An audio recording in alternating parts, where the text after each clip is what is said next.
My name's Jeremy Hugus with Platte River Law Firm in Casper, Wyoming, and I'm here at the April 2018 LQM. I think the thing that I'm most excited about over the last quarter is things that I learned at the branding workshop and the Y workshop related to mission and purpose. And it's been really liberating and really awesome to get more clarity about that.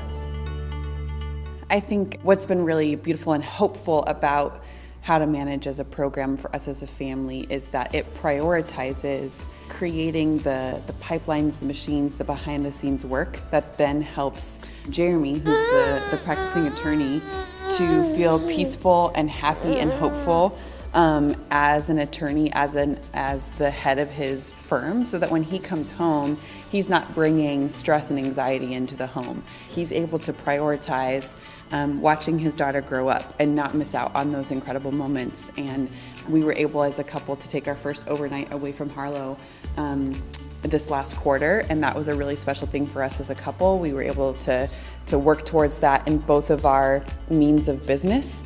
And so HTM really helps create that structure so that you're not worried. You're able to just take care of your family well.